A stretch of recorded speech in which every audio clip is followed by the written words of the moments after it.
Namaste. Welcome to the second session of Hindu Center's book club called Pustaka, which just recently started in memory of one of our volunteers who was responsible for selling books to almost every household in Singapore called Revati. We'll first start with a prayer.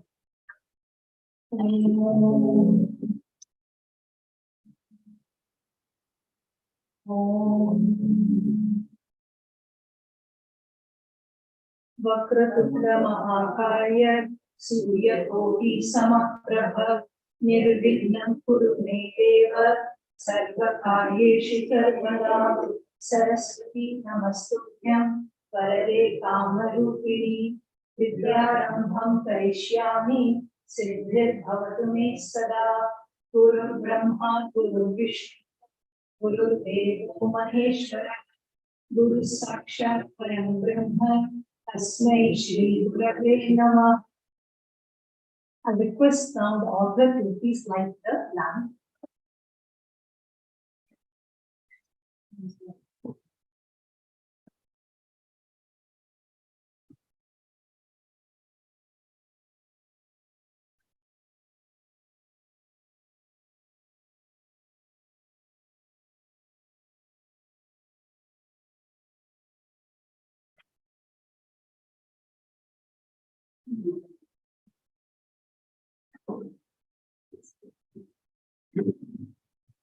Now, recently, you would have all been familiar with the movie called PS1, Ponniyin Selvan 1. And then that movie was talking about the great Cholas who were around the 9th, 10th century to 10th century, 11th century. And we know about their glory and so on. But very few of us know that during the same time, between the 9th and the 11th century, there were a group of kings called the Hindu Shahi kings in what is modern day Afghanistan and Pakistan. They were very brave kings and they fought a whole host of invaders for a long time. And unfortunately, they lost their war and they also lost mind space from our mind. But Changez has very beautifully written a book to remember these wonderful kings. The book's name is The Forgotten Kings, the story of the Hindu Shahi rulers. That's the purpose about the book. And I wanted to introduce the author. Changez is originally from Pakistan, but he's been living in Singapore for many years. He's a banker by profession. He's not a historian, but history runs in his family because he comes from a very illustrious family. His great-grandfather was Abdul Ghaffar Khan, who's also known as the Frontier Gandhi, one of the great independence fighters of India. And his great-grand-uncle is Muhammad Yunus, who started the Pragati Maidan. It's like our expo in India. He started there. He comes from a very illustrious family. We're very honored to have him and for having such a beautiful book.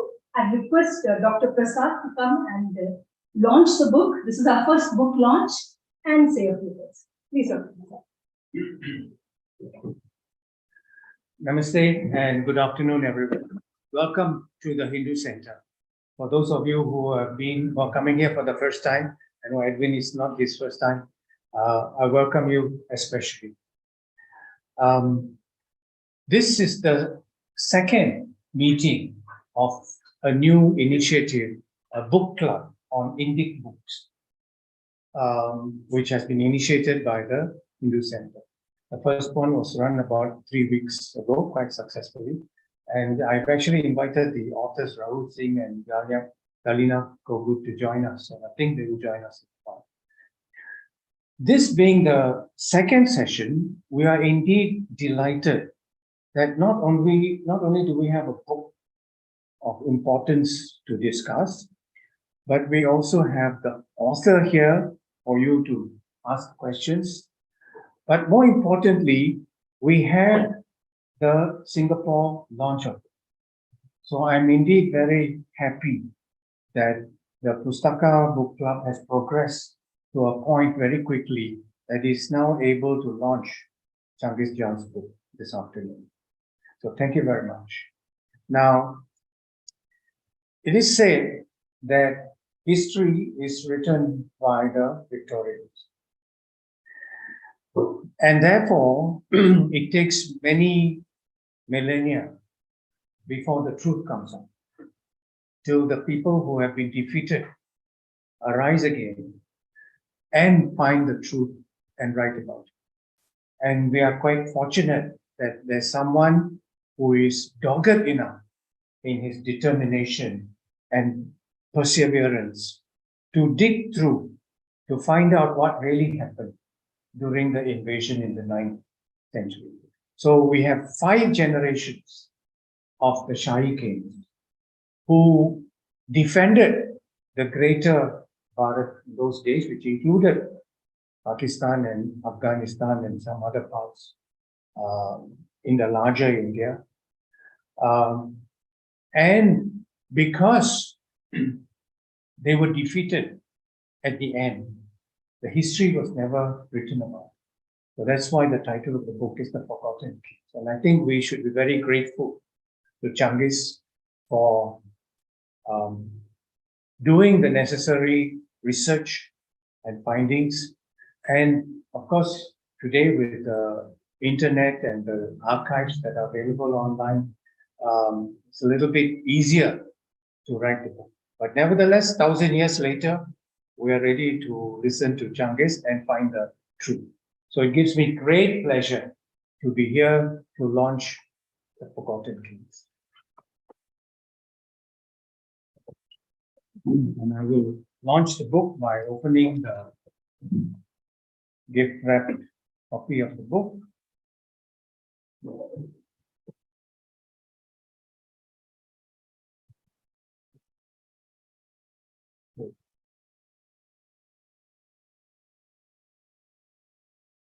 Which I may read from the back cover. This Hindu Shaya dynasty is now extinct, and the whole house, there's no longer the slightest remnant in existence. We must say that in all that grandeur, they never slackened in the ardent desire of doing that which was good and right, and they were men of noble sentiment and noble bearing. Congratulations. Thank you very much.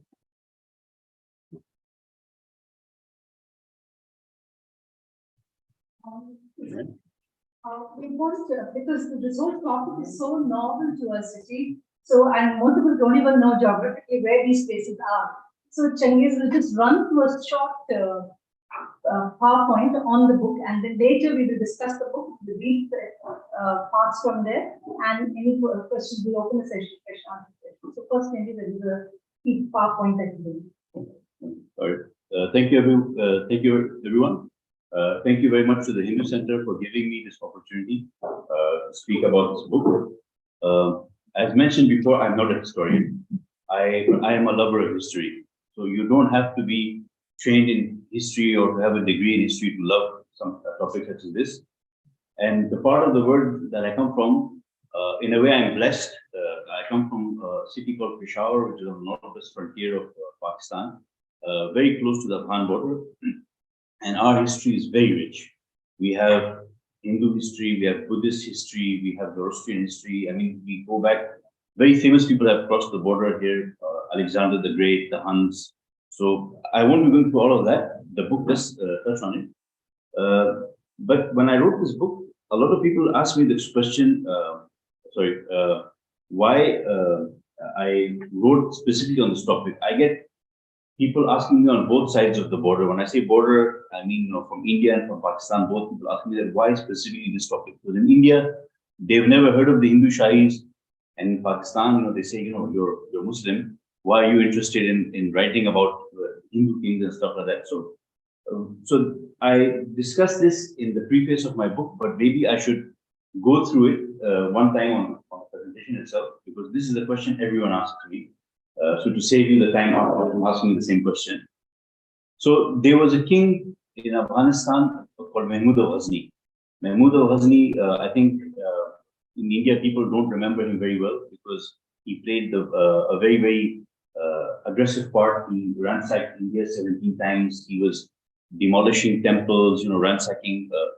And he started with the northwest frontier with the Hindu Shahi lands. And the Hindu Shahis were the last ones that were trying to stop him.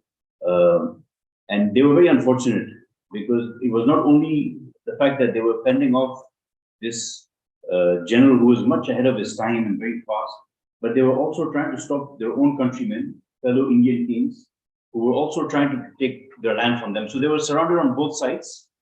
So when I was reading about the Hindu Shahis, there was an excerpt by this famous Muslim historian called Al-Biruni. Now, Al-Biruni used to be in the court of Mahmud of Ghazni, and the quote that was just written on the back of the book is also from Al-Biruni. So Al-Biruni writes that, in one part of his book, he wrote something which is a letter from Anandpal, one of the Hindu Shahi kings, to Mahmud. And the letter goes something like this. And I'll quote from here. I have learned that the Turks have rebelled against you and are spreading in Khorasan. If you wish, I will come to you with 5,000 horsemen, 10,000 foot soldiers, and 100 elephants. Or if you so wish, I shall send you my son with double the number. So, in acting thus, I do not speculate on the impression which I will make on you. I have been conquered by you, and therefore I do not wish that another man should conquer you. When I read this last part, it just completely, blew my mind. I was like, here's a king. And I read this when I was 13 or 14 years old. I was in boarding school. And I read this and I was like, here's a king. And he's saying that, you've conquered me. And because you've conquered me, I don't want any other man to conquer you. And he wrote this letter to Mahmud. So I was fascinated. And I went around and I tried to find out who is this King Anandpal. And everywhere I went, I tried to find information on him. In those days when I was 14, I'm very old now, we had no internet, we had no web. So I had to look for bookshops in Peshawar and in Northwest Pakistan, we have a lot of good bookshops. So I managed to find one book by an Indian author, which gave me some information on it, but otherwise I could find nothing. Then in the back of my mind, this has been lying there for a very, very long time. Then 2-3 years ago when we had COVID and we were not allowed out of the houses and we were not allowed to do anything, then I thought this is a very good time to do something good with my time. So I spent the time researching online. Now what I discovered is that there's a lot of books available online in the Library of Congress and other places, which are all PDF copies. Because after 70 years, there's no copyright law on certain books. So if you're writing about history, there's a lot of material out there. So I went to the website, I started downloading, all these books and looking for, exploring them for information. So the main thing is this sentiment of nobility, this sentiment of, where these kings are trying to defend their honor and also defend the honor of the man that's defeated them. This is what attracted me about these Hindu Shahis, who ruled for a very small part of history. If I may go on. So this is a map of that era, and this is the area we're talking about.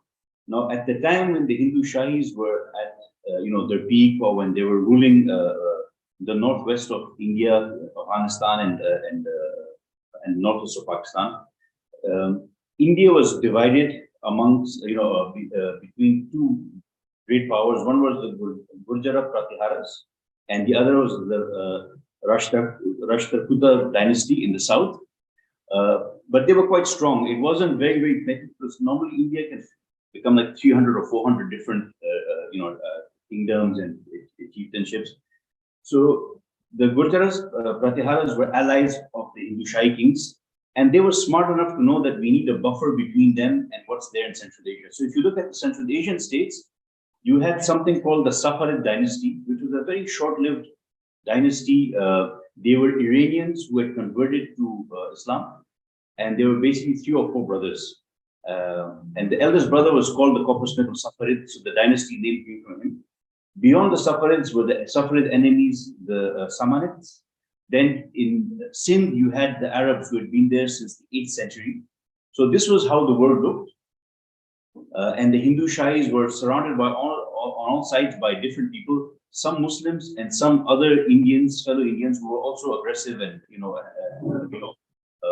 violent towards them. So they were surrounded on all sides. So this was not like an India which was very strong and powerful. This was a very fragmented India. This is not very accurate, but this is something I've made. My ex-colleagues from an old bank IT department, right, so they can judge my PowerPoint skills.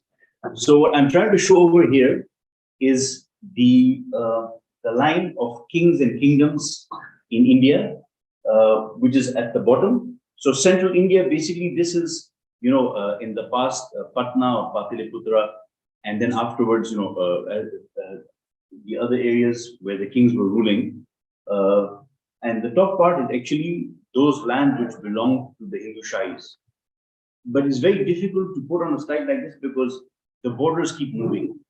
Sometimes the border would be at the Indus, sometimes it would extend all the way down to one of the other rivers. And the Indus River played a very, very important part in this whole, in the whole story. We can go to prehistory also, but I wanted to start with Alexander the Great. Before Alexander, there were the Achaemenids, who were the Persian emperors. After Alexander, there were two kingdoms of the Greeks, the ones in Bactria, which was on the Afghanistan side. Then there was also the Bactrian Greeks in India, who then converted to Buddhism. Buddhism was very strong in this part of the world because of the Mauryan king Ashoka. When Ashoka converted, I think everyone knows the story, Buddhism became very powerful in central India as well as the northwest. Buddhism continued to be powerful in the northwest, even though there was a resurgence of Hinduism in the center. As time moved on, we see the coming of the Sakas or the Scythians. Now, the Sakas or the Scythians are what I see as my ancestors. They're basically the ancestors of the Pathans or the Pashtuns. After them came the Parthians, who were also like a Saka or a Scythian race. After which they were followed by the Kushans. The Kushans ruled for the longest time, and they were basically, they had two capitals. They had a capital in Kabul, they also had a capital in Peshawar, which is my hometown. And at that time, Peshawar held the highest building in the world. There was a tower which the British basically recovered the remains of and sent the remains of an urn, which is supposed to have the remains of Lord Buddha to Myanmar or Burma, which is part of the British Empire at the time. So the Kushans were ruling there for a long time. The greatest of the Kushan kings was a king called Kanishka. The Kushans then basically had the misfortune of being, facing the Huns. So the Huns were a tribe or race of people that came from Eastern Asia, the steppes, from Mongolia side, and they came across in hordes. Not only did they come into India, in different ways, but they also went to Europe, where they had to be faced off by the Romans. So the Huns basically destroyed Buddhism, and they ravaged the whole of North India. And the coincidence is that the Huns are basically Turks or Turkic in their ancestry or in their DNA, which is similar to what Mahmud was. So, it was a repetition. So Mahmud also was a Turkic or from that part of the world. After the Huns, we see another, the Huns were basically fought off in India by the Gupta dynasty, by the end part of Gupta dynasty. But what happened is, after the Guptas, India became fragmented. There were a lot of small kingdoms. Now, what I notice in India is in the history, you'll see ups and downs.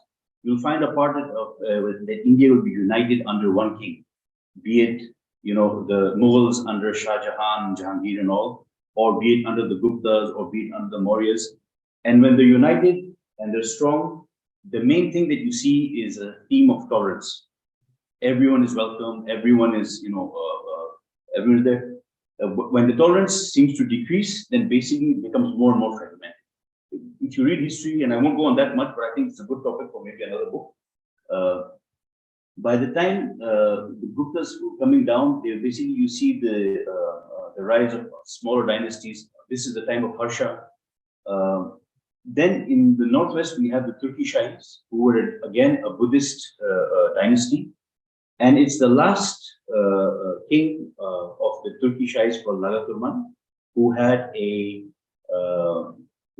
had say prime minister, or some people say war minister, who was called Kalar or Lalia Shahi. That is the founder of the Hindu Shahi dynasty. So this is basically how history finds the Hindu Shahis. And after the Hindu Shai, if I continue this, is basically all Muslim. So the thing you will find about the slide is you'll see from the Sakas all the way down to Turkey Shai, this part of the world was Buddhist. Then suddenly there was a Hindu revival.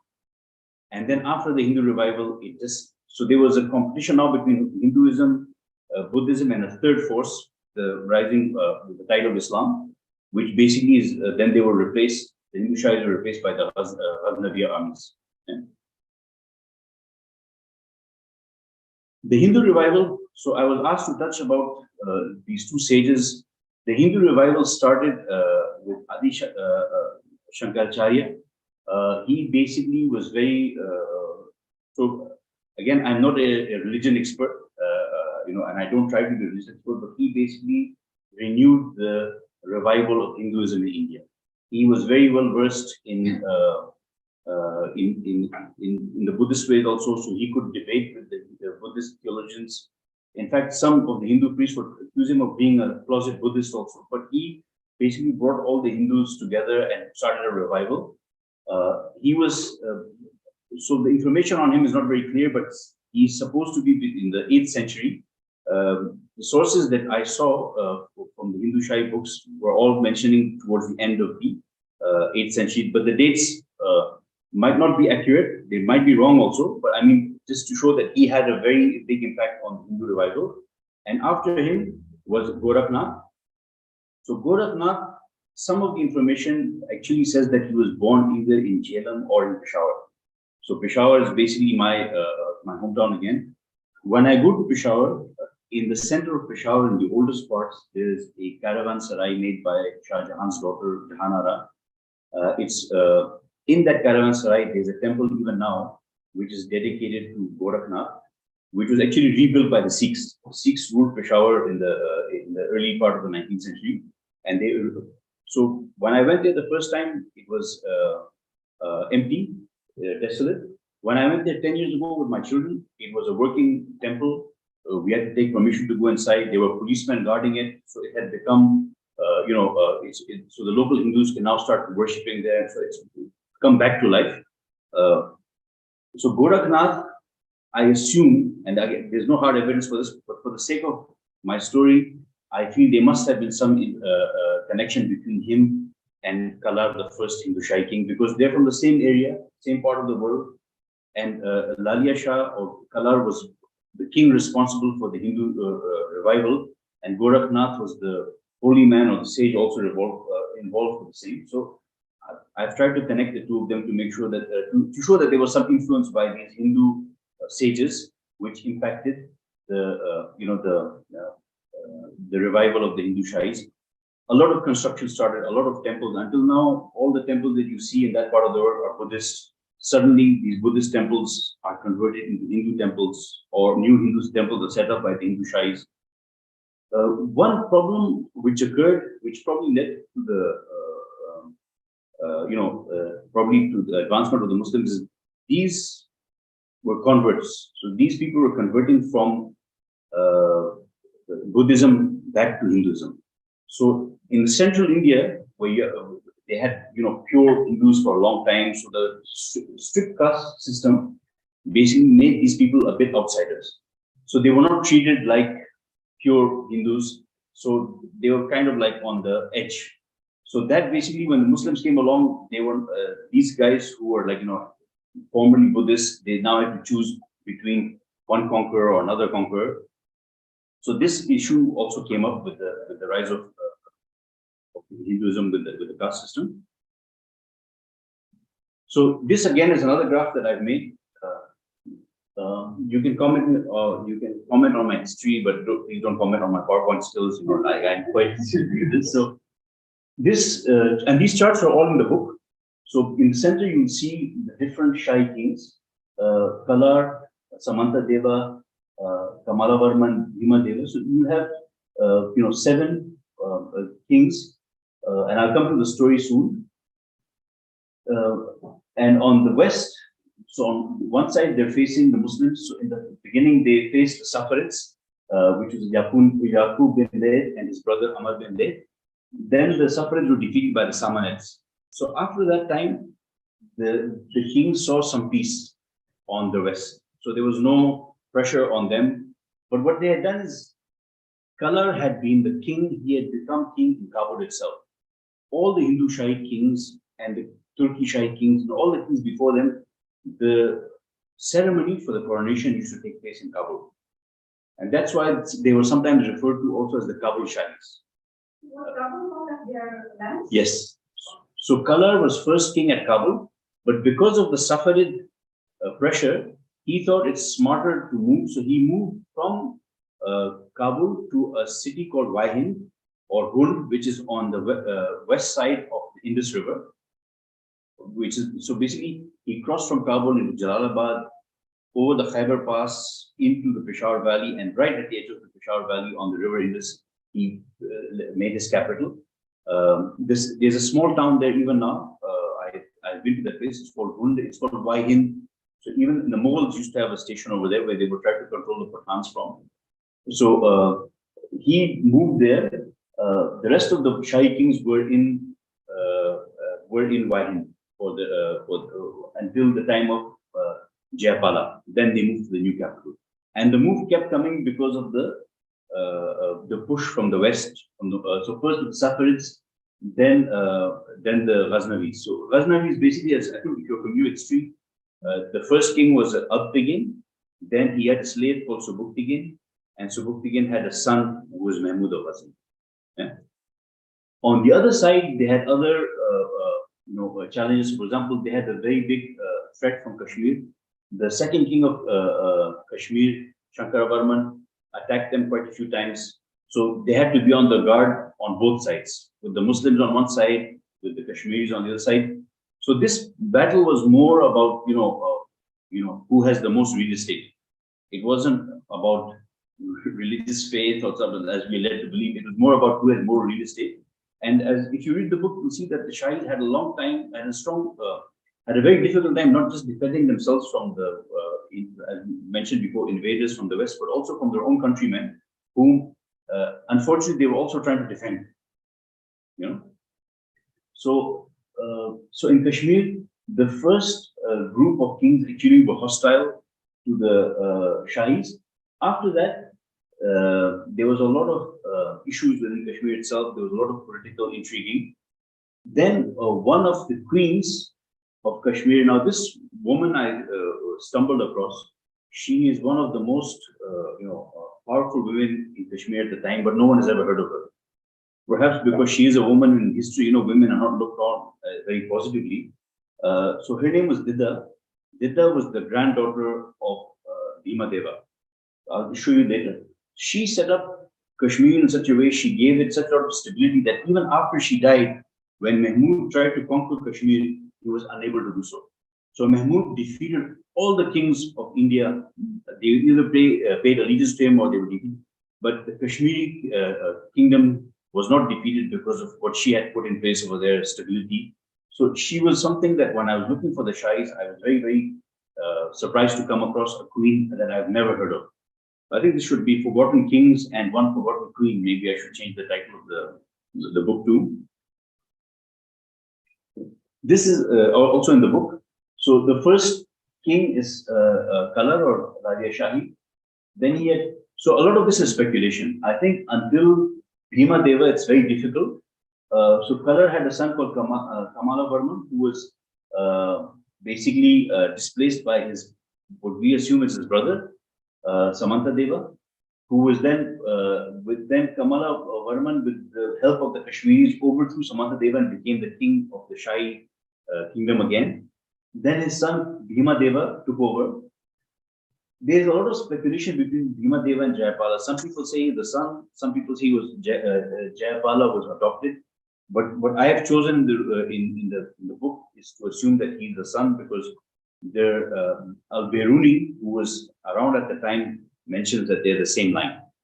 So then Bhima Deva had a daughter who was married to the king of Lohara, and the king of Lohara had a daughter called Vidya who married the Kashmiri king. So this is how the Kashmiri line came about. Jayapala had a son called Anandapal. This is the gentleman who sent the letter that I mentioned before. who had a son called Tilochanapala, who again, this is in the Hindu Shahis, I think this is probably one of the most bravest of the kings that I know of, fighting till his last breath. And, but in a very, very pragmatic man. He had no hate for Muslims. He had no hate for the foreigners. He was just very pragmatic about what he was doing. Even though his father, Anandpal, was a bit against, but according to Al-Biruni, he was very, very open-minded. He had no hate for Muslims themselves. He basically was not very fond of the Ghaznavids and Mahmud. One thing you have to remember is when Mahmud came, he was very impressed with these Hindu Shahi warriors. In fact, so much so that he hired a lot of them and created a suburb in Ghazni in Afghanistan where he had all of these Rajput or Hindu Shahi fighters, and they continued to be Hindus.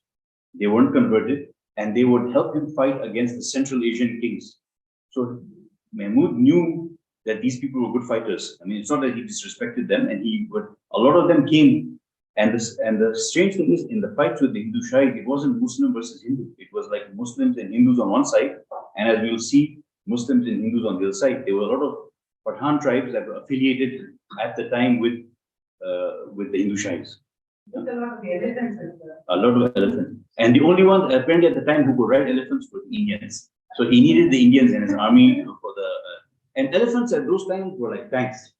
So if you wanted to defeat someone in battle, you needed the elephants, and you needed these mahouts who basically could control the elephants. I read somewhere that the province somewhere that I think elephants. So that's where Tilochanapala moved near Hastinapur, where basically then he went there to create his elephant army again, to fight for the last time against them. Very huge. So these are all the archaeological sites that I know of so far. These are the Hindu Shahi sites. So the one below Nandana, I'll show you pictures. This is one I did myself. Katas Raj is a very big Hindu temple site in near Chakwal. The Pakistan government has invested a lot of money. The tourism there is quite high.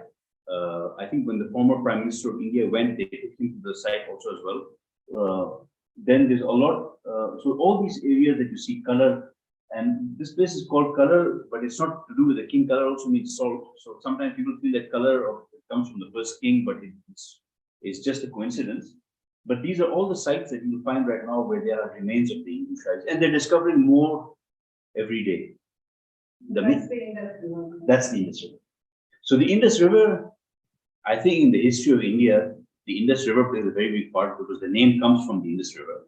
Whether you say Hind or in India, it all comes from the same river. In Pashto, we call it Abbasin. Abbasin means father of all rivers, and when it comes down to meet the Arabian Sea, it's called the Sindhu River. So it's the province of Sindh takes its name from. So not only does the country of India take its name, and when the Arabs would come, they would say Hindustan, the land of the Indus, the land of the river Hind. So Sindhu and Hindu are actually just adding on to what we're saying. So the name of India, yes, it comes from that Sindhu river, which is called Hindu from outsiders. Yeah. So if you see the Persian people, they switch H and S, so they can't say Sindhus, hence they say Hindu. They have a god called Ahura Mazda, which is same as Asura. For them, it's a god. For us, Asura is a demon, essentially. And historically, the way people from the West define India is it's a land with the two rivers, Brahmaputra and Indus. That's the historical extent of it. Oh, all right. So I mean, rivers play a very big part. Even for example, Punjab. Punjab is five rivers. But Punjab and in my part of the world, we have a lot of this called so and so Doaba. So basically, any land between two rivers is called a Doaba. So, although ironically, the Indian Punjab only has three rivers now because the Pakistan Punjab has got Indian. So the thing is, what they did is they took one of the rivers from the frontier province and put it. So initially, the Punjab used to be Jhelum, Chenab, Ravi, Vyas, Sutlej. But Sutlej went to India, so they put Indus. So for us, we say that until the Jhelum are all Pathan lands, but now the border has changed also on our side as well. And even I think the Rig Veda, I'm not an expert, it's where the Aryans came in the Rig Veda was called the land of the 7 rivers, which is these 5, and then also the Kabul River and the Indus River. So also a Saraswati, right? Which is a dead river. It's a dead river now. But I mentioned in the book. Yes. A lot of the information that we get also from about the Hindu Shahis is from the coins of the Shahis. So I've put some samples of the coins here. This is a coin of Samantadeva, it's gold coin. You'll see a king on a horse, and here on the other side you'll see a bull. The other king, Kamaluka. So this one coin I find very strange. In Pashto, Khodaya Raka is Pashto for "Oh God, give to me." It's very plain and pure Pashto. So that's why I always felt that there's some link between the Pashtuns and the Hindu Shahis also. These are all so these are some of the samples I found of these, coins made by them. And the coins made by the Hindu Shahis were of such good quality that they continue to be copied by other kings. And not just in India, but other parts. So for example, if you see Samantadeva's gold coin, you'll see Altamash, the king of Delhi, had a similar coin, one side horseman, other side bull, like Samantadeva, one side horseman, other side bull. If you look here, this is the Chauhan dynasty, who were kings at Delhi before the Muslim Sultanate. One side horseman, another side bull. The 4th coin comes from the Abbasid Khalifa at Baghdad. He was so impressed with the gold coins coming from the Hindu Shahis, he also created his own, one side basically a horseman and the other side you have a bull. So the Hindu Shahis in terms of culture also had a very positive impact on the other parts of, especially with the way that they made their coins. Where did they get all that gold from? So from trade, from commerce, from selling things, and also from, they would get a lot of gold. I think a lot of gold was found in the temples. They were quite prosperous, the people of the time were. Yes. So India always has been a very prosperous. One other thing which I find is when the Muslims came, and they always tell you that the Muslims come to India and they discovered the number 0. This was the part of this. So there's a town where I went to boarding school called Mardan, and there's a village outside called Bashkale, and they found a manuscript over there which had the number 0. And this is the story that you hear, that the number 0 went all over the world from. This is the part of India that it went from. So it was a prosperous place. They had high levels of education. They had high levels of literacy. They used to, and this happened because they had just been through a ruinous war, centuries before with the Huns. When the Huns came, they devastated the whole of northwest of India. So my part of the part of the subcontinent which I come from, or north of Pakistan, we've always had these problems of invaders coming through the lands, ransacking. So even the Hindu Shahi lands have never been thought of as like main India. It's always like a passageway that you have to go through to get to. And that's why you get people who live in this part of the world to be very rough, to be, can be very violent, because they are always constantly having to defend their homes or defend themselves, whether it's from invaders coming in or even from central Indian governments, for example, like it could be the Mughals, could be the British. So they always have had this culture of, self-defense, we would call it. So just a little more on the geography. This was the first, so we say Mahmud of Ghazni had 17 invasions of India. This was the first one. From Ghazni, he traveled through Gardez, Khost, and went to a place called Banu. And this is the first place where he conquered. And luckily, nowadays we have Google Maps, and you can see the terrain, so you can actually see that this is not a very easy place to traverse. There are a lot of mountain passes, there are a lot of hills and mountains, so they're not open all year round. Sometimes they're closed in snow. So the first invasion that he did was basically to a place called Banu. And Banu is right next to Miran Shah, Waziristan. Waziristan, you all may remember recent events, is where all the help the Taliban in Afghanistan was going from through these porous borders. So this geography still plays a very, very big part now. So we had foot soldiers and cavalry. Cavalry. So his cavalry was very fast. In fact, if you read the book, in his 2 campaigns in northern India, the thing that he took advantage of is because while the Indian kings were still preparing, because they were still in their old method of, you have one right flank, left flank, vanguard, prepare for the battle. These guys would come with the cavalry, they would attack, then they would run away, then they would attack. So this special tactic used to be this: they would attack, then they would run. And then people would think that they're running away, then they would chase after them, then they would turn around. So the advantage that the Turkic or the Ghaznavid had is actually the cavalry itself. But the Indian kings had foot soldiers and elephants. Elephants and foot soldiers, yes. They And- did not have cavalry. They also had cavalry. They also had cavalry. So, but the way they fought was a bit different to how the. They had the populations. So, and the problem with elephants is if you have an elephant, it can go any which way. It can also go. Yeah. So if they can also, if they get scared, they can run. So one of the, the legend is that one of the battles, Mahmud nearly lost the Hindu Shahis, and he basically, the Crown Prince Tirochanapala, his elephant ran, because of which then the army also ran. It's one theory. It might not be true, but because of the instability of the elephant, basically, and you'll find a lot of examples of this in Indian history, where because of the elephant, So the elephant versus horse, one of the first mention that comes is when Alexander invades India. correct. So he comes on horses, whereas the king Porus on the Indian Punjab side, he is actually using elephants. The 2 reasons that they give for defeat is number 1, the Greeks attacked in the night. Indians are not used to fighting. Right? They correct. don't, in fact, they don't fight with them as per our shastras. The other thing is that they also, it was raining. So the elephants could not move. And arguably, it said that is when the horses came to India. But if you read the scriptures, we have Ashwamedha Yajna and many other things. Yeah. So the modern historians say that is when the horses came to India. But our scriptures talk about Ashwa, which is Ghoda, long time back before. And I think also in Rig Veda, there's reference to a horse sacrifice as well. Which is Ashwamedha. Ah. That is Ashwamedha. There is also a symbol which is called Gomedha. So Ashwamedha is basically a horse goes around, and if you stop the horse, then you can fight. But if you don't stop the horse, that means that kingdom actually belongs to the person who the horse belongs to. Right. And at the end of that, the horse is. There's no pass here. Kind of pass, golden pass. This is called the Tochi Pass.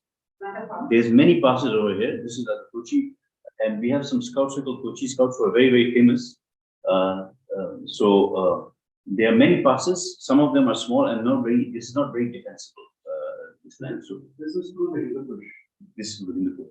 So, the other thing about the Indus River, which you might find, even if you leave history out of it, if you look at geology, geologically, when the Indian plate hit the Central Asian plate, it created these mountains, the Himalayas and the Karakoram and also the Hindu Kush, and the borderline is the Indus River.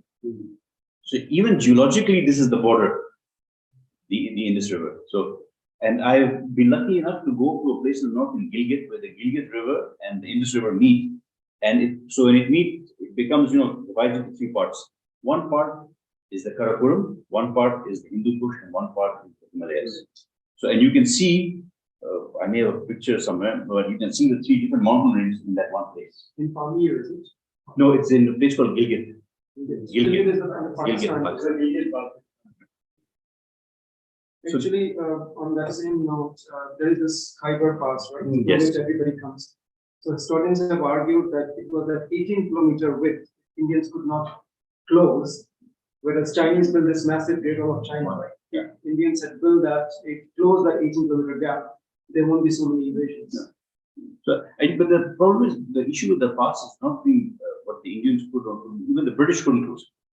Because the thing is, that pass, the tribes over there cannot be subdued. That pass is run by the Afridis, by the Shivaris, and they won't disturb you as long as you pay the money.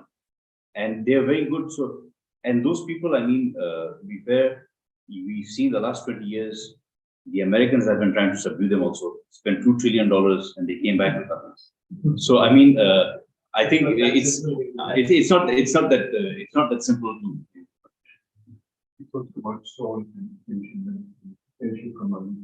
Sorry? Yes, yes. Yeah. It was said that among all the various kings who have ever attempted to subdue that part of Afghanistan, the only ever successful one was Maharana Ranjit Singh. So Ranjit Singh basically. Ranjit Singh alone was able to subdue them, but he did not. So Ranjit Singh actually did conquer all the way to Peshawar. So that's how Peshawar ended up in India, because so actually first India was all the way to Kabul. Even in the Mughal time, the Mughal kings, there used to be a province called Kabul Peshawar province. Then when Ahmad Shah Abdali came, he set up Afghanistan. There was no Afghanistan before him. So Kandahar. So Kandahar he took from Iran, and Kabul he took from the Indians, and he created this Afghanistan, the land of the Afghans, and Afghanistan came down to the Indus River. Then when it also took Kashmir. Then when Ranjit Singh became the king of the Sikh Empire, he took Peshawar all the way to the Khyber Pass. They set up a fort at Jamrod, which is still there. And also they took Kashmir. But Kashmir then they sold then afterwards went to the Dogras, which is not different to the Sikhs. So, but I think this thing of Afghanistan never being conquered is probably after the modern Afghanistan was made, it's never been conquered. But before that, it was part of India. From Babur's time all the way to Aurangzeb's time, it was actually part of India itself. And you were mentioning about the salt, right? So interestingly, the Himalayan salt that we eat, all of it actually comes from Pakistan. There is no Himalayan salt in India. So I'll tell, when I went, okay, I'll show you the next one. So these are, I'll come back to that topic. This is the second invasion of Mahmud.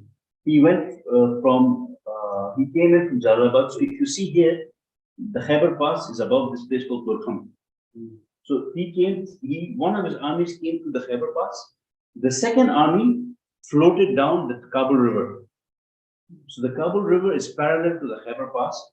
They came, and then the Kabul River basically divides into three parts. He got off at one part, and his army came, and they met at the north of Peshawar, where the Battle of Peshawar then occurred.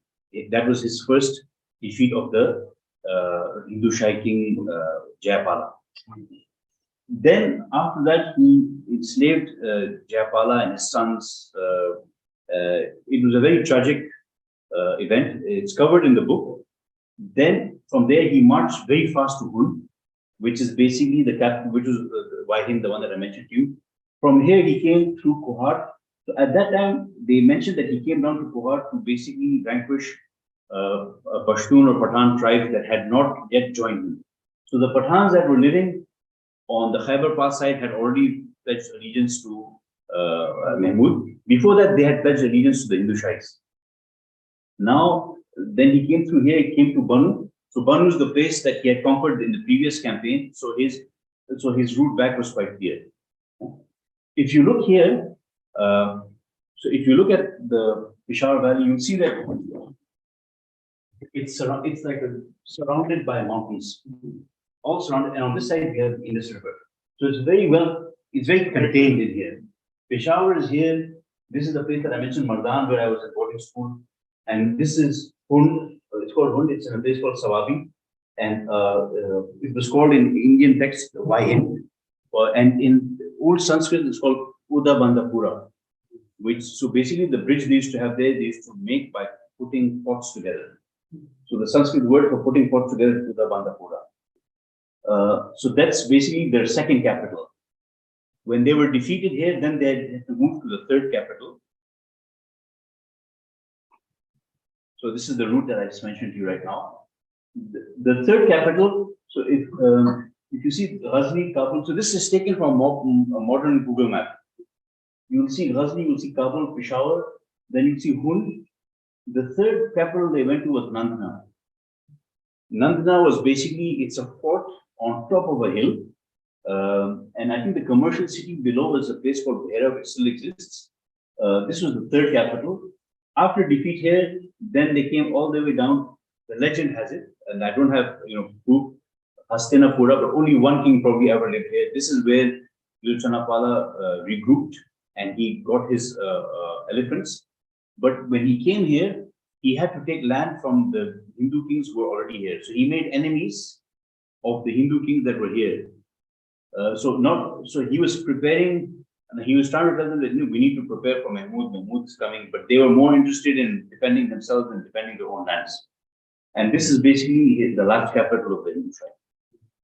Now, what you mentioned over there, Nandana. So I went last October to do some research for the book. So we drove from Peshawar to Nandana, and next to Nandana, there's a place called there's salt mines, which are there. So we went to the salt mines. So the pink salt is all mined over there. All the Himalayan salt, it comes from this place. This salt was discovered by the cavalry of Alexander the Great. So you can imagine, I have not found any text, but even the Hindu Shahis must have been exporting this salt also, because this is all on the Hindu Shahi land. So all the Himalayan salt we eat right now, all these domains in Chakwal and all was actually under the Shahi domain. Yeah. So the word salary comes from a Latin word salary, which means salt. So the Alexander's army was actually paid in salt. That's why in Hindi we say namak khaye. So this is so this basically so I went to two of my cousins. One is a doctor. Luckily, he's a doctor. Because we ended up on the wrong side of the valley. Now, as you can see in the distance here, you see there's one temple and there's one tower. So the picture I've taken is from where we parked the car. And we were supposed to park the car somewhere down there. The Pakistan government has actually made roads all the way, and they've made a path up. But we decided not to follow the Pakistan government, but follow Google Maps. And the lady on Google Maps brought us here. Then we hiked from our car, and there were coal mines up here. So we hiked from here. It took us 3 hours to get there. We ran out of water, ran out of food. I fell down, and I had like the flora and fauna here. There's a lot of snakes, scorpions. There was a lot of plants which has what's it called thorns inside it. So I had a thorn in my hand, which my doctor cousin could not remove. 3 weeks, it came out by itself while I was in the the 10 days. I think we do 10 days in those days when we came back from foreign countries for COVID quarantine. So we hiked all the way here. But I mean, it was a great experience because this is untouched. Gund, after the Hindu Shahis was conquered by the Mughals, by many other things, this was untouched. You could see, you could actually feel the presence. And what I realized so this is where they were defeated. The path I took down, when I fell down, I got myself in front, I realized must be the path where they must have escaped from. When they were defeated, when they were running away, they must have been the same situation: no water, no food, going through thorns. So it was in a way a good experience for me to see what they went through. I could feel. But actually, my feeling was no food, no water. They basically had lost everything. They had lost everything. Of the fort? Nanda. So this was the battle. The fort was up there. So I've taken this again from Google Maps. If you can see the contours, there's a small jut which comes like this, and this was guarded by elephants. The Chanapal's son, Bhimpala, the crown prince at the time, was defending. The fort was up there, and the Shahis were down here in the valley below. And this is where the fight occurred. This was the last fight on Shahi territory. This is picture taken from the fort itself. So the village down there is probably where Bhimapala was with his army. You can see the two hills over there. That's where the line of elephants was. And beyond in the horizon, you can see that's probably where Mahmud's army was. So every day and every night, the Hindu Shahis were probably looking down this valley, and they were waiting for Mahmud's attack. And Chanapal, the father, had actually gone to Kashmir to bring troops with him to help fight out. And he was telling the Kashmiris that if you don't help us fight now, then India is gone. You know, so this is basically, so they made the last stand over here. This is from the book. The fort at Nanda was situated on a mountain named Balnath or Bananatha. Bhopal was strongly entrenched between two hills at the junction of which the fort was situated. So you can see the two hills over there. The entrance of the pass was closed off by a strong line of elephants. Bhima was strategic in his thinking, using the topography to his advantage. He carried on occasional fighting to demoralize the enemy, but without showing any intention of coming out into the open field. Now, Mahmud was frustrated. He knew that the Kashmiris come, he's had it. So he had to try and entice the Hindu Shahis out. And that's where he worked with him. His father was very young and he was hot-headed. And, you know, amongst the Hindu Shahis, you must see amongst the Rajput also, there's always this question of honor, dignity, and, you know, it's not a very, other people can take advantage of it.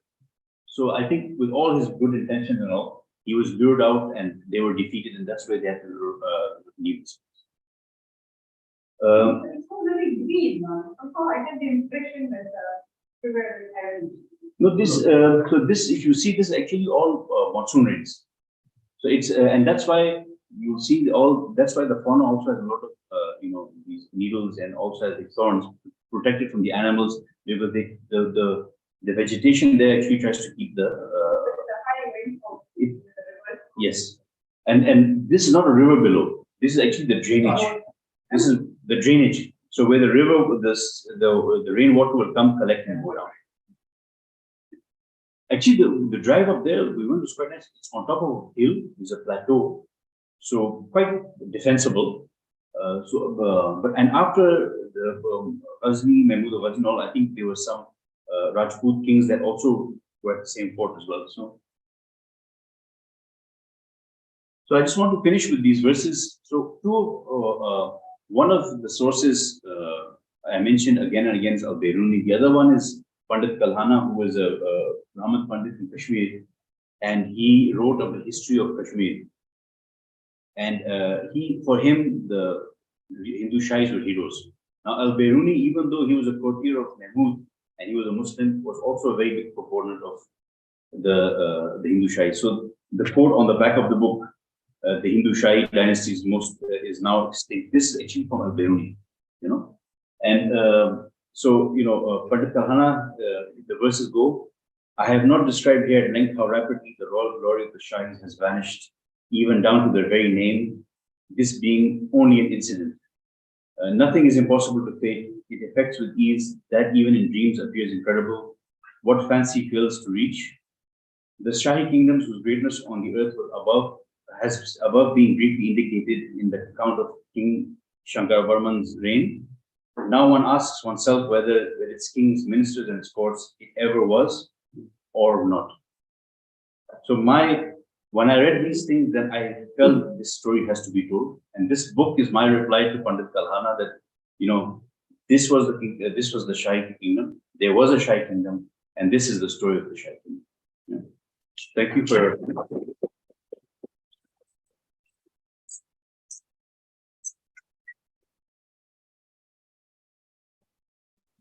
You actually took us to that land, and those photographs really, it was alive in front of us. What great things they were. I can only feel bad that we've forgotten them. And we're very grateful to you for bringing back their movie. Is there any passage you want to read from the book which you particularly, Actually, or maybe the audience wants to ask some something, questions. maybe then you can based on that ask some, read out some passage, something that you want to ask, or else I can ask something. This name, Turki Shahi versus Hindu Shahi. Why Turki Shahi? Was it that they were Muslims or No. Turkish origin? Turkic origin. So basically, the Turkish Shahis, they were around the same time as when the Prophet Muhammad was born. So there was no Muslim influence, but the Turks were there long before the Muslims were there. They basically were pushed out of. The Turks actually come from the east, I think from the Mongols. So the Ottoman Turks. So there's two races I see when I read history. One is the Sakas and Scythians, and the other is basically the Turks and the Mongols and all. So the Turks and Mongols come from the east side, from the Mongolian plain. The Huns also. So there's always a debate whether So they're a different race altogether. The Scythians and the Sakas are of Iranian origin. So they're basically Persian speakers. So the Indo-Aryan actually comes from there. So one of the stories also is that the Aryans who come in North India also are related to the Persian. That's the example that you gave, the Ahura Mazda. So a lot of the gods in the beginning were also similar when they came across. So Turkish Shahis were Buddhists, but they were basically Turkic in origin, Tibetan Turkic in origin. So no, Turkish Shahi became Buddhist because of Kanishka. So Kanishka was before them. So they were all along Buddhists in that area. If you remember, there was Kanishka. Then the Huns came. Then after the Huns came the Turkish Shahis. That's what I'm saying. So it was through Kanishka that they became. So the original champion of Buddhism in India and the Northwest is actually Ashoka himself. And there also it's interesting because Ashoka's grandfather, Chandragupta, is actually a Jain. Yes. His son is Ajivika, which is another religion which has died now. And then his grandson becomes a Buddhist. So in 3 generations, you have 3 different religions. So that's what I'm saying. If you look at the history of India, they have always been strongest when it's very secular, when they're all very open-minded, when religion doesn't make a difference. One can be Hindu, one can be Buddhist. And if you look at the Mauryan map, it's nearly the whole subcontinent. After that, it shrinks. Biggest ever Indian land. So Do you have the insight side, the origin of the term Hindu Kush, Hindu Kush, it's not a very good terminology. Yes. I think basically Hindu Kush basically means Hindu killers. So basically all the Hindu killers came from these mountains. And this is even before, so this is basically when the Huns would come, the Persians would come, everyone would come from these mountains. And as I mentioned, Hindu at that time did not mean Hindu as a religion. It was basically the people of India. Hind basically is the land of India. Was the mountain part Hindu Kush and then Hindu Shahi came to there, or I don't know what they would call them, but they call so Hindu Shahi has nothing to do with the Hindu Kush. They're 2 different. I think the word Hind or Hindu has a lot of connotations because of the river itself and because of the Sindhu River. How difficult was it for you to go on those areas for information? What kind of information is left now? So actually, I'm actually really in love with my province. I think it's a beautiful place. The people are very hospitable, and sometimes I hear ghosts telling me that you should write a story. You should write a story. So this is just hopefully one of many stories. So one of the other books I'm writing is on a very famous Pashtun poet, and I was driving up and down the Kabul River where the poet's father and grandfather were. People want to know. They don't know, but they want to know, and they respect. So when the book was published in India, a lot of people from Pakistan, they asked me, can we have the book? Can you send it to us? We can't get it here. We don't want ebook. So I'm trying to find a publisher there because they want to know about this. So they're willing to help. The issue is there's not much help available. I've been in touch with the head of the archaeological department in Peshawar University. I'll be meeting him hopefully when I go back to Peshawar in December. They're doing a lot of excavation now on Buddhist sites, on Hindu sites. The Pakistan government actually has realized that there's a lot of commerce, a lot of money to be made in being secular. So I give you the example of the Sikhs. They come every day now to Kartarpur. They come in the morning. Good for both sides, improves relations between the people. It's good for the economy. I went to Texala once with my nephews. I took them to Texala, and a man came to me and he said that I have 3 statues. If you want to buy them to me, so I said, listen, I don't want to buy. I'll get in trouble with the law. Blah blah. He said, no, sir. I made them at home. So then he showed me the statues. There were 3 statues of Lord Buddha, which a Muslim man had made in his house to sell to me. Not caring about religion, all he cared about was treating Islam. And I give the example to people of Egypt. Egypt has a great history. And there was I'm getting the name now, on Netflix, there was a documentary series on the Egyptians, and they're all Muslims. And they're all saying stuff like, Inshallah, tomorrow I will go to the tomb of Pharaoh. Inshallah, tomorrow we found the temple of Ra. And they're talking about all these Egyptian gods, but they know the difference between their history and their religion. So I feel that in my home province in Peshawar, even now we have Buddhist priests coming from Korea, from Japan. They come visit old sites. I read in the paper last year that a lot of Hindus from UAE and India were taken specially by police and escort to go worship in special temples. You know, so I mean, I feel tolerance is a very idealistic thing, but commerce is very realistic. I think it has to. I think that and I think that it is a benefit for both. Huh? What did you just say? I missed the punchline. Oh, I said tolerance is idealistic, but commerce is realistic. You have spoken like a true banker. Typical Christmas shopping. Yeah. There's nothing to do with Christian. So when you go to these areas, do they speak Dari or they speak some other language? Pashto. So actually, no, in Nandana is in Punjab now. So they speak Punjabi, but funnily enough, when we went there were coal mines and all the miners were Pathans. So we spoke to them in Pashto, we paid them money to take care of the car and everything. And amongst the Pashtuns, hospitality is very, very important. So when we came back, have tea with us, have something with us, but we didn't want to because they were covered in coal dust. We had just wanted something to eat or drink. We'd driven for a long time.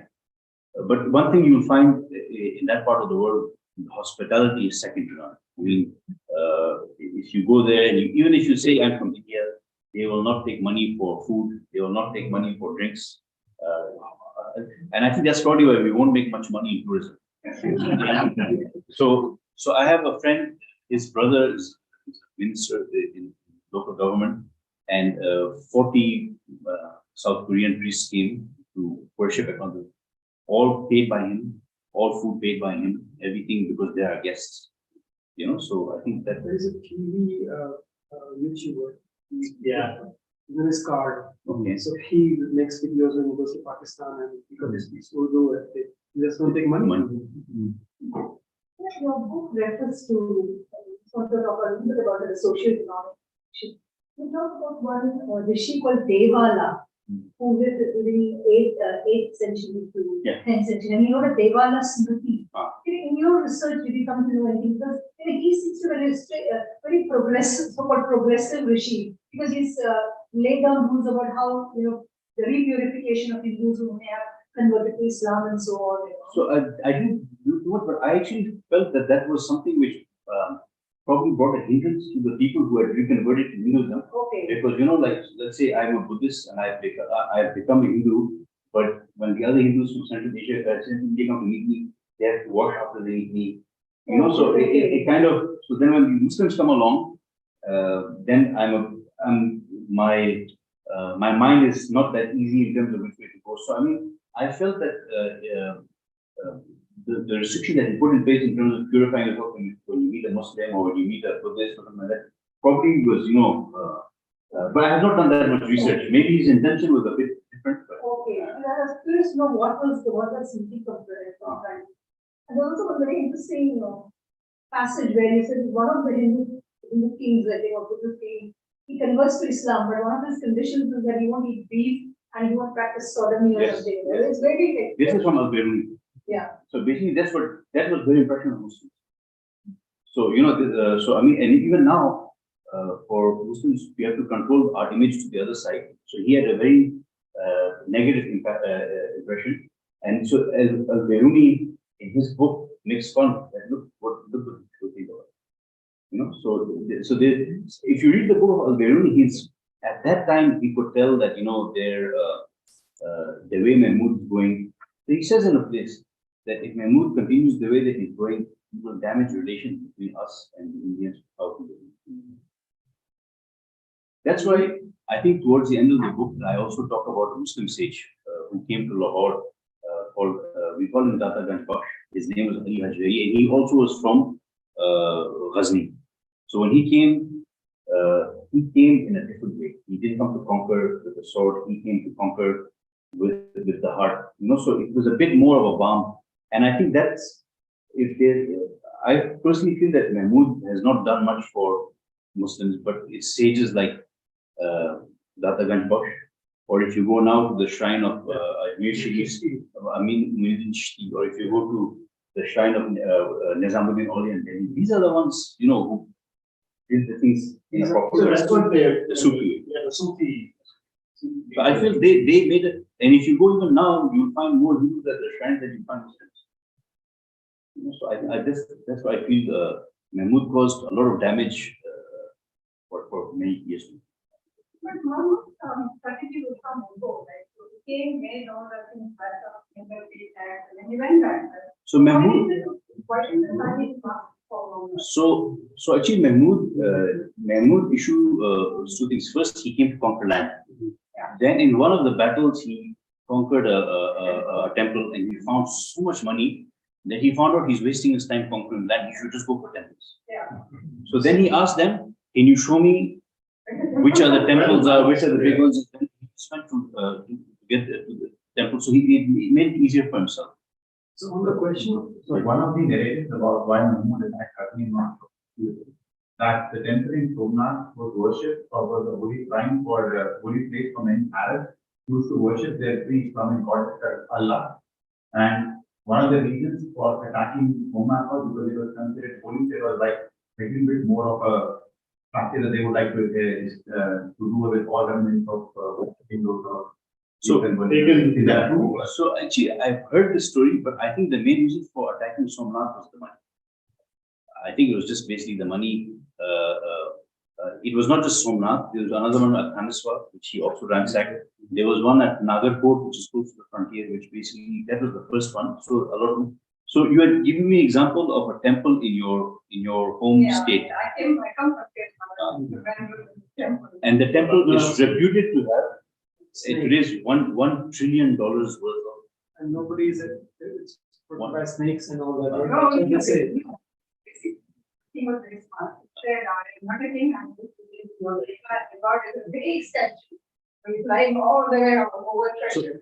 So Nobody dares to go near, right? So if you imagine, if you had a temple like that discovered, let's say, not in South India, but let's say in Afghanistan right now, or in some other part, it would be ransacked. Yeah. You know, when you collect so much gold and treasure, my own belief, I mean, and I'm not here to preach, you know, but no, you help the poor, you give charity and stuff, but when you hoard everything up, you make yourself attractive for. But what they say is they actually, all the labeling to put it under them for safety. Which is fine, That's what they say. but temples used to be banks people. so Yeah, temples used to be banks people. Basically, yes. This is not just in India. So Also, all the money was. money, you would put your will, the dates, everything. is this all the way to Babylonians, it's the same concept. Temples are actually granary and they lend you grains and they, I mean, my banking system comes from the temples. It's like the last resort. Yeah. So this one only survived because it was in the deep south, plus it was a very big secret. Nobody Yeah. knew it. So about this temple, right, if you see the North India, the temples in South India are bigger because they have not had the kind of attack that the North has seen. So historically, the temples in North are like hidden, very small, whereas in the South, it's much bigger, much bigger. But my question is still, why did the Sani dynasty die out? I mean, Mahmud came, he conquered, he took all the money and he left, right? No, but so in the end was basically. Where are the people? No, so that's it. So two things. One is he had pushed them out of their own homeland. So they basically ended up in Hastinapur. So Then they they were, never went all the way back to. and if and you know, Pustaka was not killed by Mahmud. He was killed by other Indians. His son was also killed by other Indians. So I mean, he was. And in the last battle, Pal basically Mahmud told him that I will let you, you know, the normal thing from Muslims that you convert, I'll let you go. He didn't want to convert. He went off. He was killed by his own soldiers. No, I'm just saying, a modern day version of that, okay, Hindus in Sindhis, right? They no longer populate Sindh. Yes. And they are spread all over the world because they're refugees, So- even within India, right? So That will be the fate of Sindhis. So the greatest discovery for me actually this was when there was a whole exodus of people who left India at the time of the fall of the Hindu Shahis. And they moved from India to Iran. And then from Iran, they moved to Egypt. And then from Egypt, these people, they moved to Europe. And they were called gypsies. Roman. So when they did DNA testing, and that they found actually they traced back to the Rajasthan to India. So these people, so when you ask what happened to the people, a lot of them moved to Kashmir, central India, but a lot of them just left India altogether and moved to Iran and in Egypt. So they That is the dispersed. real displacement of populations. So, I mean, but the thing is, this tragedy occurs even now. Yes. Other parts of the world, it's still happening. Was there any record of Mahmud of Ghazni taking slaves when he went back? Oh, many. So even in this one, after the Battle of Peshawar, the slaves he's taken is between 100,000 and 500,000. But you need to understand one thing. Mahmud's father was a slave. Mahmud's Subuktigans, they were all slaves. So slaves All the were slave diners. slave diners. So, but Iltutmish was much after. These guys basically, for them, the slaves was different to what slaves is like in the Western. You would take a slave, you have to feed him, you have to educate him, he becomes like your son. The slave may end up marrying your daughter, or your son might end up marrying one of the slave girls. The slave was called slave, but they were equal. And the slaves normally inherited the throne of the females. What's the traditional term for slave in Ghulam? Pune? Ghulam is so Persian or so so when we look at slaves, we're not looking at the Western concept where they would take Africans and put them in chains and racially keep them free. The slave. So one of the sons of Anandpal was also taken by the Mahmud. He became a Muslim, and then he rebelled against Mahmud in Multan. It's in the book.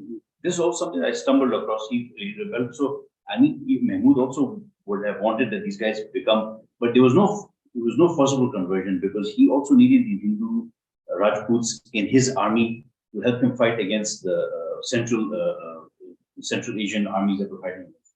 If we take further down, right, even if you look at Akbar's court, much that he conquered quite a lot of it. Many of the kings ultimately came on and became part of the Akbar could also do. So if you, it's a good example. So the second book I'm writing is around Aurangzeb's era. So Jahangir was Akbar's son. So Jahangir's mother was Rajput. So Jahangir was half Hindu, half Muslim. When we say Mamu, Jahangir's Mamus were all Rajput kings. So when these Rajput kings came to defend the king of India, they didn't come to defend the king, they came to defend the nephew, the sister's son. Shah Jahan's mother was also Rajput. Shah Jahan was 3/4 Hindu, 1/4 Muslim. And for them, the king, so all the generals that they had, all the backbone of the Mughal army were basically all these Rajputs. And they were all the Mamus, the mothers, brothers of the kings. And this stopped when Shah Jahan basically ended up marrying an Iranian woman, Mumtaz Mahal.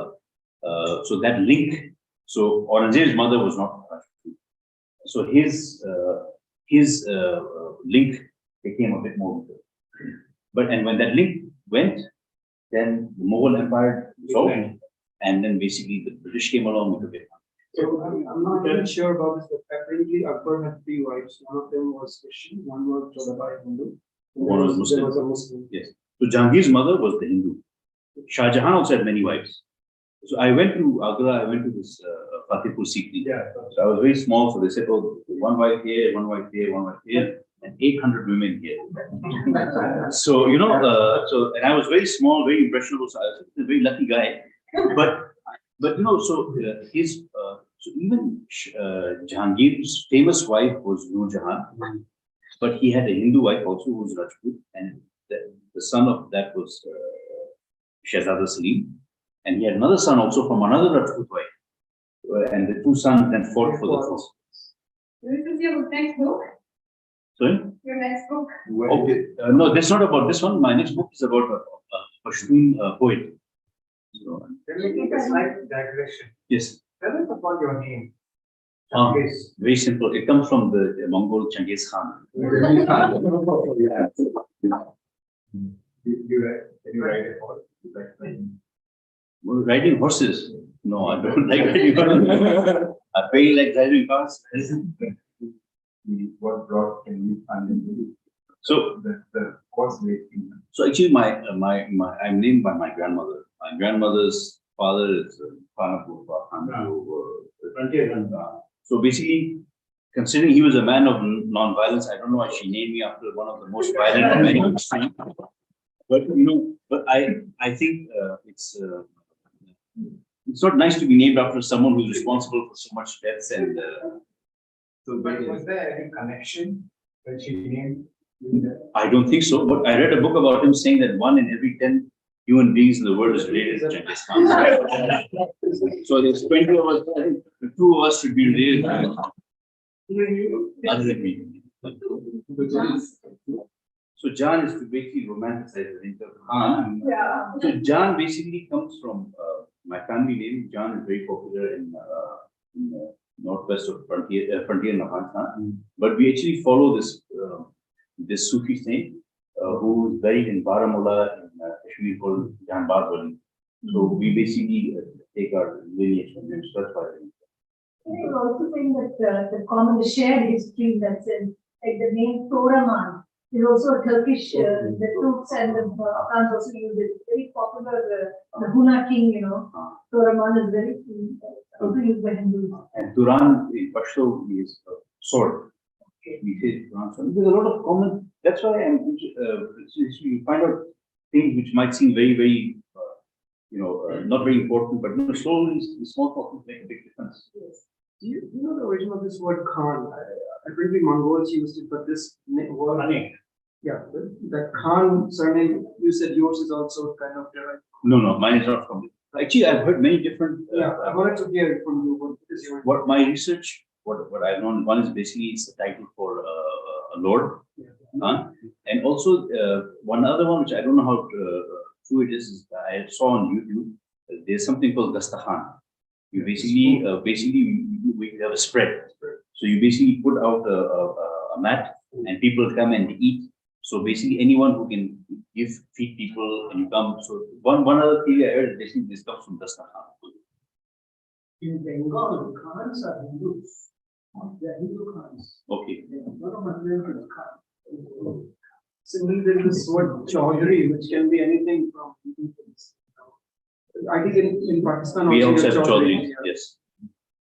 Can we talk a little bit about the process of doing the historical research? Because you said you were doing it during the COVID time.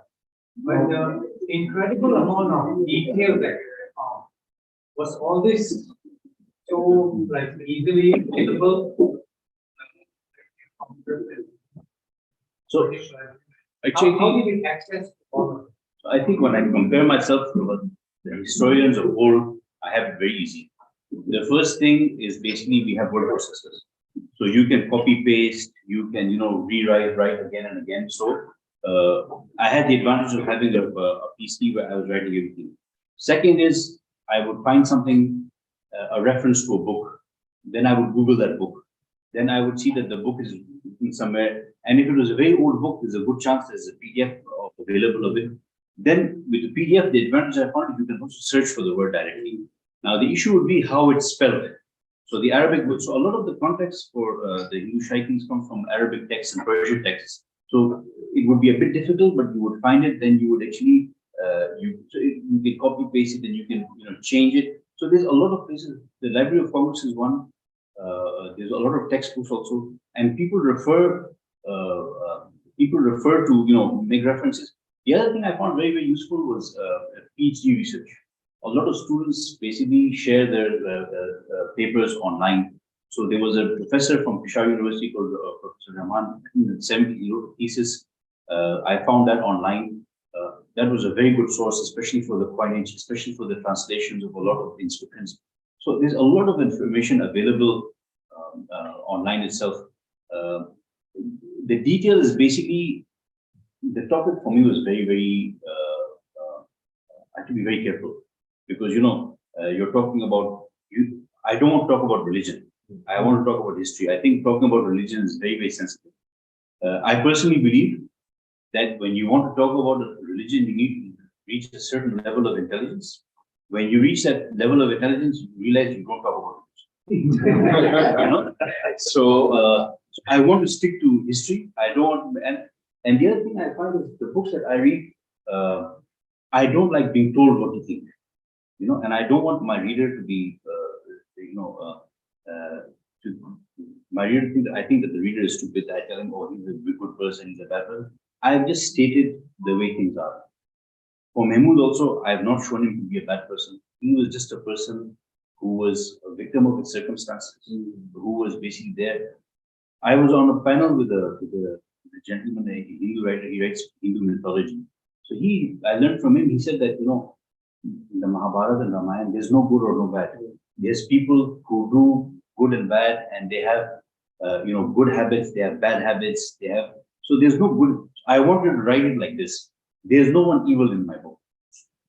When I was writing about the Shais, about Mahmood, I felt very, very. So there's one part in the book when he conquered. Mahmood was very loyal to his father. So book begins, and he was at one time. Jayapala told him that you should overthrow your father and become the king. Mahmood had been put in prison by the father. So the father. Jayapala sent him a message and said that, your father's put you in prison, I'll send an army, I'll make you the king, you vote for deserve. So he wrote back to him saying that, very vulgar language he used, that I don't want any of your help, and my father's my everything. When the father died, the father made his brother the king.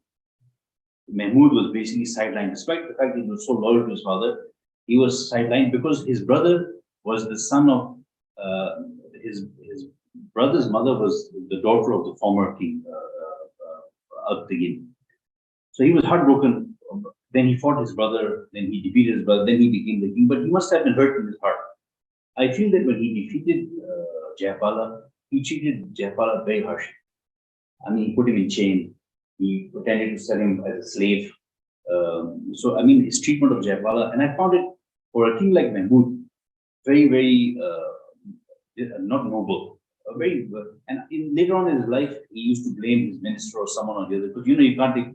I personally feel he must have seen his father standing there. There's an old man there, and all the frustration that he must have felt toward his father, he must have taken out on this old man. So, but we don't know the psychology of these people. So I feel there's no evil, there's no, and then there's you see temples which had, let's say, billions of dollars inside it, and the people are divided amongst themselves. No one is coming forward to unite. The Shai kings are by themselves. I read a text in which the Muslim writer writes that, all the kings of India got together to fight against Mahmood. It's not true. There was just the Hindu Shai king by himself, and some Ghakkars and some Pathans and all joined him, but otherwise, they were all by themselves. Could I ask you, because you described a lot of changes, strife, warfare, that was one, series of battles. So is it really religion which is driving it, or is it really tribes which are fighting each other, attacking the other religious, I think humiliate them? I think not out of religious. I don't think so. Actually, for me, in Persian and Pashto, we have this thing: wars and fights are for three reasons. Zan, Zar, Zameen. Zan is women, Zar is gold, and Zameen is land. Anything else is just a bahana or an excuse to justify what you do. So religion is not one of them. No, not religion. Even, for example, like when the Americans went into Iraq, they needed an excuse. They said, there's weapons of mass destruction. Nowadays, you can't use religion as an excuse, but you use, weapons of mass destruction or this and that. We all know it was a lie. So I think you need some sort of a justification to say that, I want to attack or I want to do something. Religion is the easiest one. In those days, I think nowadays, I think people are a bit more, and I think religions that's why I don't like to talk about it, because I think it's very difficult. My religion, your religion, everyone thinks different. Even amongst Muslims, the way we think is different. So I would rather not bring that whole, but to answer your question, I don't think it's religion. I think basically it's for worldly gain. Among contemporary writers, has anyone written anything on Confucius? You quoted Kalhana, you quoted Alvary. So I don't think there's anyone who's written on the Nishai right now, because I keep Googling. You know, nowadays very easy, you Google. So I don't find anything on Nishai. I did find someone else's thesis, but that was more of an archaeological one than history one. They found more sites in Swat Valley and all related to the Nishai. But that's after I published for this. So I don't think there's anyone else there. Are there any passages you would like to read from the book, which give a flavor? I think I would prefer that, you know, if they want to enjoy the book themselves. Yes. I have one question going back to this, the process of research. Yes. I'm curious whether all your research was based on English-based, material, or did you get the benefit of also, other language which you are familiar with, and therefore you found material there? Because I feel oftentimes when I do my research on any topic, I'm limited by the fact that I have only access to, let's say, one or two languages, which will be the right. So, what happened in your case? Just to follow up on that, did you go down to the level of manuscript? Only English. For me, it was only Do English. you think you were missing something? There could have been something that could have been written in Persian, for instance, the Persian. Definitely. Persian also. Then also there's a lot of stuff in the Kharoshthi script, which is the old. But I don't. So I relied a lot on this PhD writer Rahman who translated all of these things. So I used other people's work for translation. I mean, it's written in the book also. But for me, like I said, I'm not a trained historian. I do this out of my love for history. So I could, but the other thing I found, so did you feel a bit uncomfortable at any point of time that maybe you're missing something because you had found a reference to it in the question or text? So I came across one thing in which basically they were talking about church. So the Hindu Shais are also sometimes mistaken as Janjuas. So Janjua, basically, one Arab, he wrote that they come from a place called, and he wrote letters, Jim and Jim, J and J. So there's a letter with 1 dot under it, it makes it J. If you put 3 dots under it, it becomes Ch. So the Shais, so when I went into that level of detail, I found that maybe it was actually not J, it should have been Ch. There's a place called Chach. So basically, the Hindu Shai is basically from Chach. And that's where the Kokers, was a very famous tribe, are from. So that's the only one time I went into a bit more detail. For me, actually, the important part was telling the story. If I wrote something wrong, I'm happy someone can challenge me and say, you wrote this wrong. But at least my purpose is served. People have now heard of the Hindu Shais again. And even if people come and challenge me that you wrote this wrong, fine, write your own book, discuss it, maybe write a better thing. Because I also feel it's very sad that I'm a non-historian, I'm writing about something like this. I think, frankly, in our part of the world, people do us a great disservice by not writing about events and not writing about things. Changez, what is one revelation during your research that you did not or dare not include in it?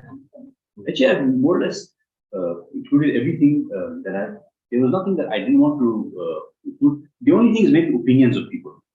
For example, some Muslim writer giving his opinion on Indians, or some Indian writer giving his opinions on Muslims. I don't put people's opinions. I would rather put the events, let the people make up the minds for themselves. I feel giving opinions, everyone has their own opinion. It doesn't make sense to me to share. And why should I share? I'm not sharing my opinion. Why should I share someone else's opinion also? It doesn't help. But in your presentation, you occasionally mentioned this is speculation. Yes. So, what percentage of your book is? So it's not my speculation. So it's, the books that I've read, basically, I sometimes speculate. So for example, my mind's going blank right now. Yogendra Mishra, who wrote the book on the Dushai, the one that I mentioned, he speculates about two, three things. So he speculates basically about the timeline of Shankaracharya. So that one is, so I follow his speculation because I'm not a scholar. He said it, so I'm saying that he said it. Then he also speculates about the timeline and the, of the second sage. So that one also I mentioned, but again, I'd rather not speculate because I'm not trained to speculate. I'm not asking you, not taking anything away from the work. No, but the thing is, even the speculation is not my speculation. That's what I'm trying to say. Thank you. Looking forward, do you plan to do any research on Kashmiri kings? Not so. I want to stick to my province. So I have already got 5 or 6 books in line. So the one after this is about a Pathan poet called Tushar Khan Khattak, which is a mouthful. A lot of people can't say kh, so Tushar Khan Khattak is very difficult for. He's a national poet of Afghanistan. The one I'm writing right now is about an uncle of mine. So you mentioned Muhammad Yunus, who was my grandfather's younger brother. His elder brother was called Abdul Rahman. He went in 1912 from India to Turkey to fight in the Balkan Wars, to help the Turks in the Balkan Wars against the Europeans. Then he stayed there and fought in World War I. He became a colonel in the Turkish army. So that's the one I'm writing. So he's basically, you have Subhash Chandra Bose, who basically fought against the English in the World War II. So this uncle of mine fought against the English in World War I. And he was then assassinated in 1925. He became the Turkish ambassador to Afghanistan. So that's my second, that should be my third book. Fourth is Alexander the Great, also came from province. Fifth, the Buddhism. So Buddhism in South Korea, in China, in Japan, a lot of it comes from frontier province. From Taxila, Actually, Buddhism spreads to the Silk Route. So Kanishka was a very big, so I think there's so much stories to be told. So I let the Kashmiri kings, for the Kashmiris, they can write about them. But So the reason I asked, because somewhere I read our community is descendants of one of the kings in Kashmir. okay, And his kingdom was on the banks of the River Kai, tributary of industry. okay. So a lot of girls in our community had names in it. And because they were Yeah, Malayali at the here same also. time. KP.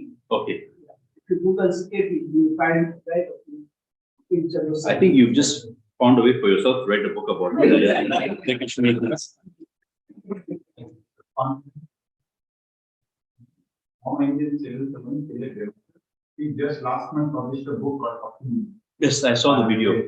My aunt, so I have an aunt who basically migrated or stayed in India. So she sent me the link on that one. He's written a book on the question. So that I'm looking forward to seeing.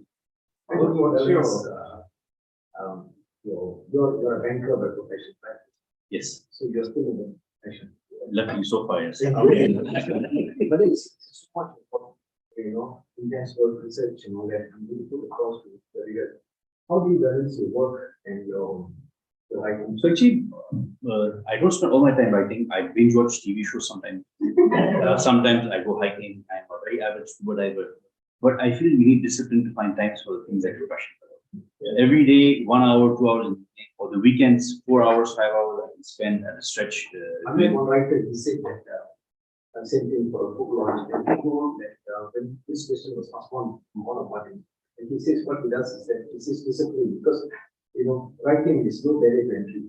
No one is actually looking over your shoulder, or will say that you have to finish by this time. Yeah. So we had this discipline problem. Then we decided, that when he wakes up 6 o'clock in the morning, okay, he'll spend 1 hour every day just to write, and then he'll stop writing. And then he says that I forgot, X number of months he actually wanted. Yeah. So that's why I was curious to find out whether you have any particular pattern you follow so we can finish your book in time. 6 o'clock in the morning is very early for me. But normally when I come home, an hour and a half, I have a small son also. I have to spend time with my children as well. So it's not difficult, but you have to balance. And I think discipline is very important. And I think when you become older and you realize you have less time left, then you want to do things which are a bit more, So these gentlemen here knew me in my younger days. I don't think they expected me to ever write a book, probably just spend my time. But we're not going to get another COVID, so we can find time to talk about it. So like I say, after COVID, I've already written one. I'm waiting for the editor, and I'm on my third. So I mean, I would so like for the for the Kashmiri case that you're talking about, all you need is a word processor. You can go on Google, you can just download, you can write something yourself. And like, I see all of you in this room. I feel I've done a great service to the Hindu Shahis, to people who put in and for me, it's a great honor. I mean, being a Muslim sitting in the Hindu center talking about something like this, I think for me is a great honor. This might sound a silly question. I keep hearing you at least pronounce Hindu Shahi, but people. Sahi.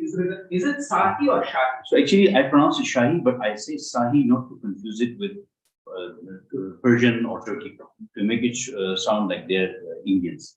So that's what I choose. So one of the historians that I saw, he uses Sahi rather than Shahi.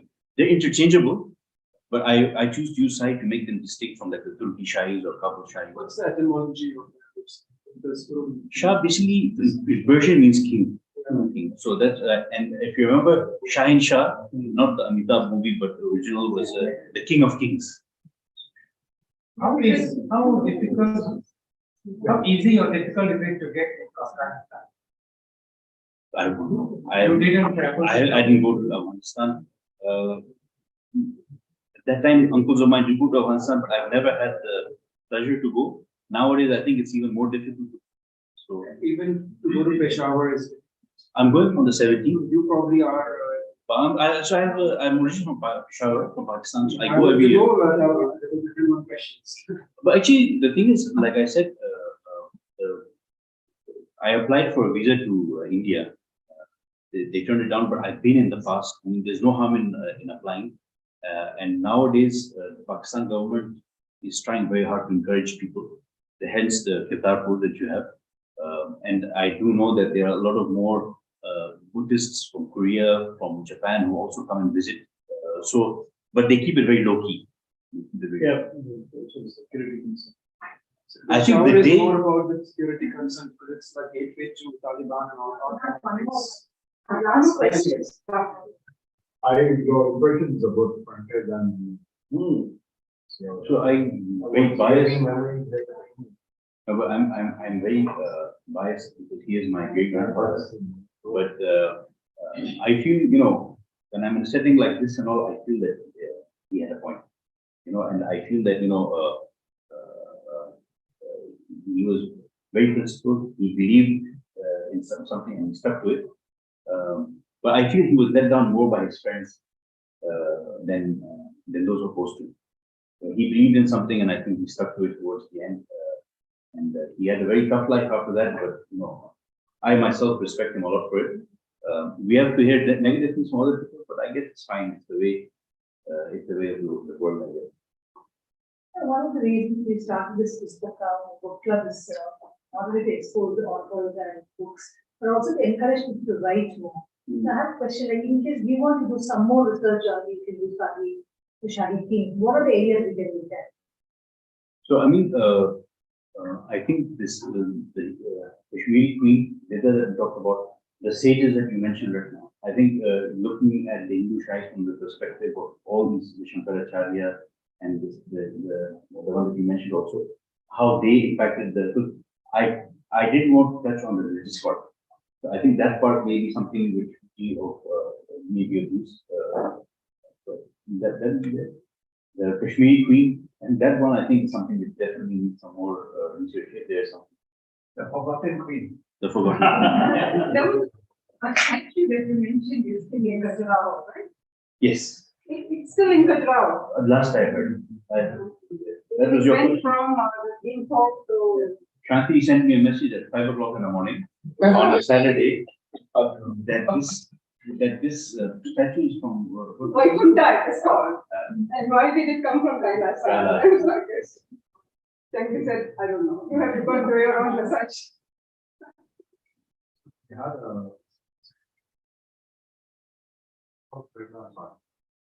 Prerna. Okay, maybe.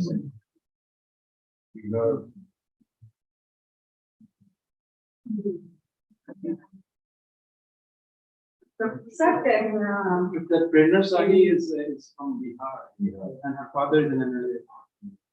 we invite Dr. Prasad to give a closing. First of all, please give our speaker.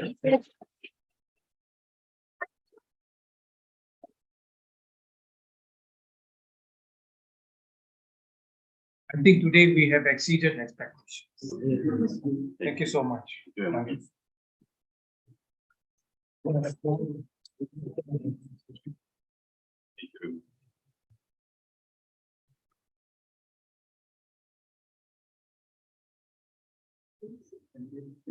Thank you, Changez. Thank you very much. There are some more books available if you want to buy, you can buy again.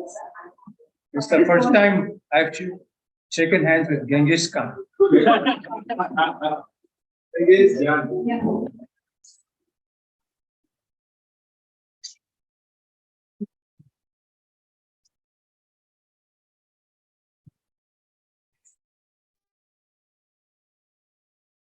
Just spent so much time making the PowerPoint, getting us into the soul of the book, because when I was reading the book, I felt there was a soul to it, and we are learning from history from the kings, and we have hopefully imbibed some of that soul from there, and we are very happy that so many people. Thank you all for coming. Please continue to come to our next Pustaka sessions. We had the first session, Rahul Ji was the author of the book, Atheist Gets the Gita. We opened with that book, and we are successfully proceeding. We have more books to come. The next one is, We had an online reading session on the book very famous now, which I started talking about, Ponniyin Selvan. So in January, we're going to have a Vaishnava scholar who will be talking about, she's a scholar and the Tamil literature lover. She'll be talking about Ponniyin Selvan. So please do. It's on Zoom, of course, and it will be a great session. yes, I also want to mention 2 minutes about Pustaka itself. It is our enterprise to bring more and more people here to the center, to understand what we are doing, to make a sort of a bustling community. That's what we want. The new world is all about communities. We all learn from each other, and we learn, maybe many of us will become writers if they are in this community, who knows. And I want to encourage you to bring your children here as the youngsters. My daughter is here. Actually, I want to say she's the one that gave me the idea, because I was grieving over my friend passing at university. I was actually sitting and crying. She said, instead of sitting there and crying, why don't you start a book club? So I think youngsters have a lot of ideas in the future. Please bring your children here as well. Young adults or younger children as well. And I also want to mention that I think this center, we survive on donations. We would like to invite everybody to donate generously, because we are all volunteers, and we have to maintain this place. So we would welcome you to donate generously. And thank you so much for being here. Your participation is also very important. So please continue to patronize us, and we hope to see you again in the future. I have a request. Some of you have bought the books and read the books. Please post your reviews on Goodreads or Amazon or any famous Facebook book reading sessions. It will help the authors a lot. So it goes a long way. Your one sentence will make a difference to them. So please, I request. One thing I want to advise, there's no money in writing books. You make a movie. Oh, when you're writing the book, it's only the Sarvesham Sasthirvatu, Sarvesham Shantirvatu, Sarvesham Purnam Bhavatu, Sarvesham Mangalam, Sarve Bantu Sukhinah, Sarve Bantu Vinam, Sarve Bhadrani Pashyantu, Dukha Bhave, Om Shanti. On the end of the session, there's tea and snacks. Yes, some refreshments. Please go.